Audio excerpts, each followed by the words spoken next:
Guys, আসসালামু আলাইকুম। সবাই কি অবস্থা?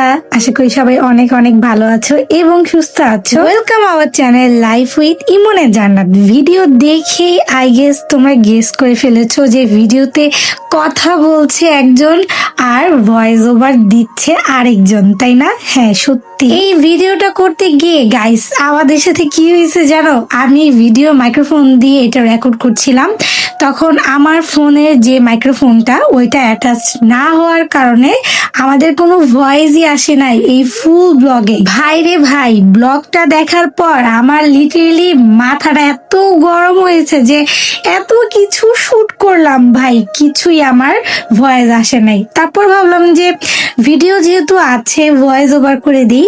ফার্স্টেই তোমাদের আমি ক্ল্যারিফাই করে দিলাম যাতে তোমাদের কোনো প্রবলেম না হয়।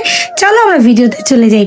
আজকে আমরা আমাদের ছাদে ড্রাগন গাছ লাগিয়েছি এবং সাথে গোলাপের চারাও লাগিয়েছি। সামনে যেহেতু ড্রাগন ফল আসার টাইম, তো এখনই তোমাদের কাটিং বসানোর সময়। এখনই তোমরা এই শীতের টাইমে কাটিং গুলো বসিয়ে দিতে পারো, বাট শীতের টাইমে কিন্তু অন্যান্য চারা ওইভাবে লাগে না যতটা গ্রীষ্মে বা বর্ষার সময় লাগে। বাট শীতের টাইমটাতে গাছগুলো একটু ঝিমায় থাকে বেশি, তোমরা সবাই জানো। তো আপু ড্রাগনের কাটিংটা বসিয়ে দিল মাত্রই। এখন আপু দেখাচ্ছে এই ছাদের উপর আমরা কি এনে রেখেছি। দেখো, সবগুলো কচুরি পানা আমরা পুকুর থেকে তুলে আমাদের ছাদে হালকা রোদে শুকানোর জন্য রেখেছি। এগুলো এখন আমরা 2 থেকে 3 মাস পচার জন্য রেখে দিব। তোমরা জানোই না ভাই, এই কচুরি পানা থেকে এত পরিমাণ মানে কি বলবো স্ট্রং সার তৈরি হয়। আমরা ঢাকার মানুষ এই কচুরি পানা কিভাবে পাবো বলো? ঢাকা শহরে তো আর গ্রাম অঞ্চলের মতো তত পুকুর খাল বিল এত কিছু নাই।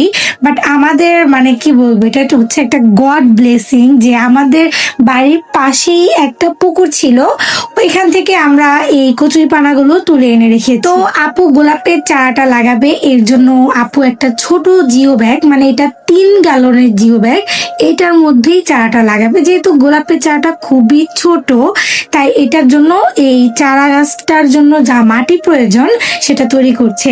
এটার মধ্যে আপু কিছু গোবর সার দিচ্ছে। তারপর মাটি তো আগে এটার মধ্যে দেয়া ছিল, বাট ওটা জেনুইন মাটি ছিল না, ওটার সাথে সবজির খোসা ময়লা যেগুলা ডাস্ট থাকে সেগুলো এটাতে অ্যাড করা আছে। আর সাথে হচ্ছে চাপাতি তো অবশ্যই দিবে। এখন আমাদের গোলাপের চারা লাগানোর টাইম। আর সত্যি বলতে তোমাদের একটা কথা বলি, আমাদের বাগানে তোমরা এত এত গাছ দেখো গাইজ, আমাদের কিন্তু গোলাপ গাছই নাই।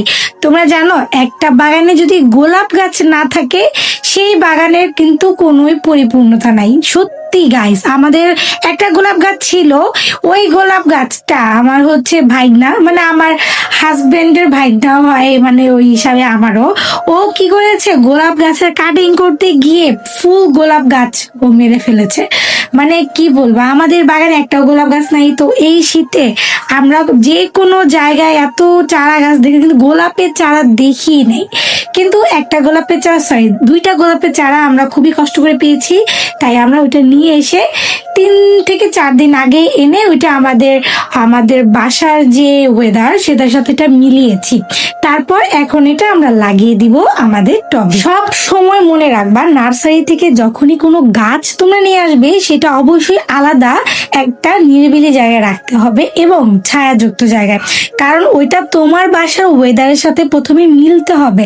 যদি না মিলে তাহলে কিন্তু গাছটা বেশি দিন স্টে করবে না, মারা যাবে। So be careful guys. তো চলো চারা গাছটা আমরা লাগাই। এই চারা গাছটা কিন্তু মাটিটা এত বেশি ঝুরঝুরে আর নরম ছিল, কি বলবো। আরেকটা জিনিস কি জানো, আমরা যখন নার্সারি থেকে কোনো গাছ কিনে আনি সেইটার যে মাটিটা থাকে এত সুন্দর ঝরঝরা হয়। আর আমরা মানে কি বলবো, আমি আপু আমরা এত পরিশ্রম করি এই মাটিটার পেছনে, যে মাটিটা মানে বেসটা যদি আমরা সুন্দর করে করতে পারি, আই হোপ গাছটা ভালো হবে, গাছটার বডি স্ট্রাকচার সবকিছুই পারফেক্ট থাকবে। তাই আমরা বেসটাতেই বেশি মনোযোগ দিই, কিন্তু আমাদের মাটি ঝরঝরাই হয় না ভাই, কি বলবো বলো। তারপরও এত সবকিছুর মধ্যেও কিন্তু আমরা হাল ছাড়ি নাই, ঠিক আছে? আমরা কিন্তু পরিশ্রম বাদ দিইনি না। নার্সারিতে কিন্তু সবচেয়ে বেশি যেটা মোস্ট ইম্পর্টেন্ট সেটা হচ্ছে ধৈর্য। তোমাকে অনেক বেশি ধৈর্য ধরতে হবে। একটা গাছ তুমি যত্ন করে কিনেই আনবে, ঠিক আছে, কিন্তু সেই গাছটা যে তোমার একদম আসার সাথে সাথেই ফল দিয়ে দিবে, ব্যাপারটা কিন্তু তেমন না। তোমাকে সেটার জন্য ধৈর্য ধরতে হবে, ধৈর্য ধরে তার জন্য পরিশ্রম করতে হবে, ওকে সময় দিতে হবে।